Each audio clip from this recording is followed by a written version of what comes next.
Students today really want to make a difference in the world. They're concerned about climate. They're concerned about equity. When you offer them ideas of what to do, almost invariably they say they want to work on something that's real, that they can imagine deploying, that's ready to scale. And so when you're in an academic organization, well, how do you do that? Well, you can use your own campus as a living laboratory, because every campus is like a little city. It's got commercial sector, it's got laboratories, which are sort of like industry, it's got medical, it's got residences. And so if we can figure out how to decarbonize our own campus, and by using it as a living lab, we can then act as an inspiration to others. So students are just so motivated to work on these kind of problems. Obviously, there are many ways for Stanford students to learn about sustainability in the classroom. But there are fewer ways that offer the hands-on chance to experience change management in practice. The Living Lab fills that void by enabling students to work on campus sustainability projects under the guidance of university employees who are charged with these important tasks. So there are three main pathways for engagement in Stanford's Living Lab for Sustainability. The first is through research partnerships. Another is through student experiential learning. And thirdly, through course collaborations. My Living Lab project is titled Operationalizing Waste Justice at an Academic Institution. So my role has been investigating Stanford's waste operations footprint from an environmental justice lens. And so looking at where our waste goes once it leaves our campus, and who are the communities and the people that live around the facilities that we use that sort or process or contain the waste that we produce here at our campus. So I was looking for more of that aspect of research and exploration, was seeing how can I help people now? How can I see an impact right away from something that I work on? And the Living Lab program perfectly pairs the two of those. So you can do research or a project with the community and then right away see some type of impact on people from that. As a Living Labs Fellow this year, I am tasked with contributing to the university's efforts to reduce embodied carbon in construction for Stanford's capital projects. This is a really tremendous opportunity because we have a lot of room for improvement for embodied carbon overall. Embodied carbon is actually responsible for 11% of greenhouse gas emissions worldwide. And also within the context of Stanford, a 2019 study revealed that our emissions from construction activities are nearly double our collective Scope 1 and Scope 2 emissions per year, which is pretty significant. So I'm excited to be working on developing a set of whole building life cycle assessment guidelines that will help us first track our embodied carbon and also then reduce our embodied carbon. I've been very fortunate. Back in 2019, I got to work with Jacques DeChandler, and we just both happened to be interested in improving how the campus utility chilled water system operates and the reliability of buildings that draw off that.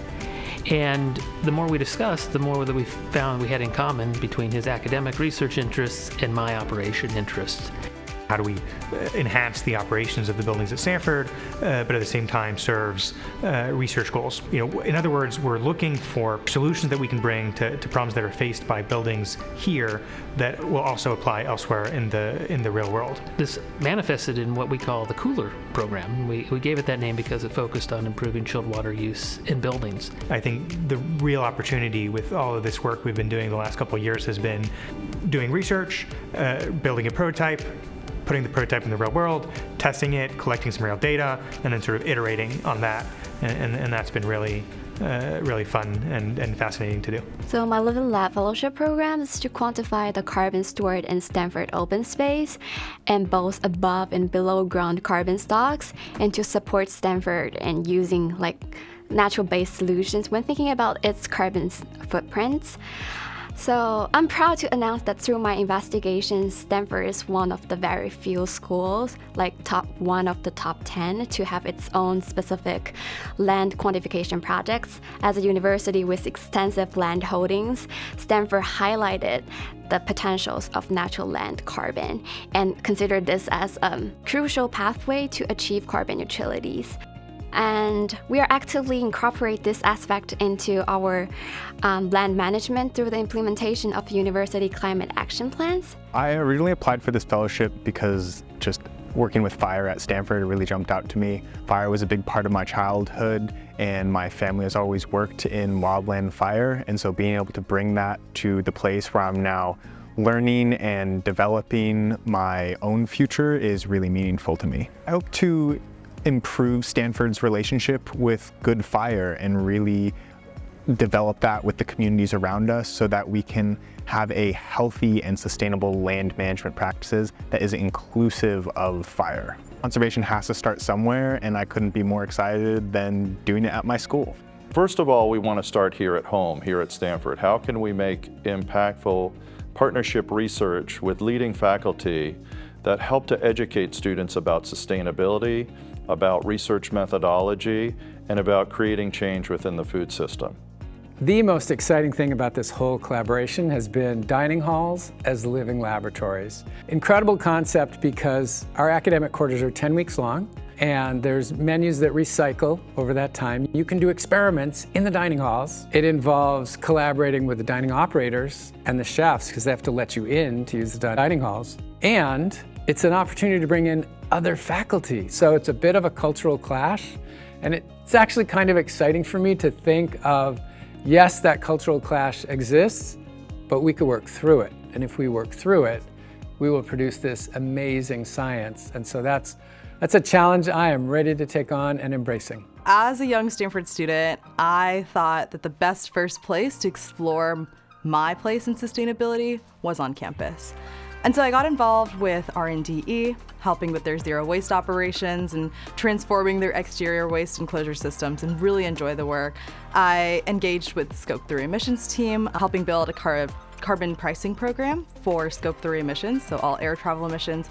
And through kind of just working with the Office of Sustainability and the network there, I really grew to love how selfless the community was there. And so when I was introduced to the Living Lab Fellowship and the opportunity to kind of lead a project on my own, that being building out this EV infrastructure master plan, I thought it would be an incredible opportunity to really give back to all the networks and the people that I really got to learn and work with for the last couple years at my time at Stanford, and also be a really fun challenge for myself to lead a project from start to finish. Well, the Kotica facility is a demonstration facility to show how we can treat and reuse water, wastewater, in a new way that's energy efficient. So the research is done in a laboratory setting with graduate students, but to try to demonstrate how that will work in the real world, you have to have a pilot plant, a demonstration plant, to see how it will really work. And so the Kotica facility allows us to test out these ideas at scale. And that's one word that you hear a lot in terms of sustainability. How will things work at scale? Recycled water is here to stay. It's going to be part of our portfolio ultimately. And this collaboration has enabled us to make that proof positive that it'll be usable at Stanford. 3 marvelous scholar athletes who participate in Student Athletes for Sustainability approached me as being the advisor for this course they wanted to start. And for me, it was thrilling because I had actually been a very serious athlete, and my whole academic work has been in sustainability, but I never put the two things together before. But now they realize that in every sector, whether it's the private sector, NGO, government, philanthropy, no matter where they want to go, tackling sustainability is going to be a core mission. I think one of the most exciting parts about Living Lab is the fact that we get to interact with people that work in the real world. For example, last week we had a meeting with the head of sustainability at Apple, which is such a big corporation that has, a global impact, to see how they're viewing sustainability in their lens and how we can translate that to here at Stanford in our smaller community. And it was also very cool to see a job like mine being actually implemented in the real world, and how maybe I can use the skills that I'm learning in Living Lab in a real world job. I think there's some personal and transformative learning that happens on a deep level in these students when they start to see how valuable they can be and visionary they can be. So I work with Anjana Richards and Patrick Carlson, who are part of the Door School of Sustainability, and we're really working to operationalize sustainability principles. And the Living Lab Fellowship Program has really helped me realize the importance of community engagement and social change management in creating system changes, they're really not possible without the people and the community. And doesn't really matter how amazing an initiative is and how impactful it could be if you don't work with the community who it's supposed to help and impact. The idea of the living lab is really appealing to me because it brings folks together across generational knowledge spaces for us to do sustainability and equity work together. I'm doing a lot of work that at its root is really about equity and justice, and I see myself doing that like a lot in the future. That's probably what my whole career is going to be centered around, even if it's building cities or doing this or doing that. The people who work in construction are usually Spanish speakers, and I would like to have that background to be able to communicate with not just the engineers or the architects, but the people who are actually building these things and how it affects community.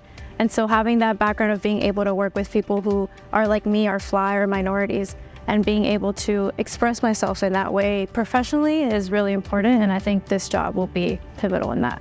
This internship kind of like gets me out the door. It introduces me to stakeholders, to vendors, to different parts of academia, different parts of Stanford that I normally wouldn't get to see. Not only does it show me like what I can do in the future, it helps me understand what I can change.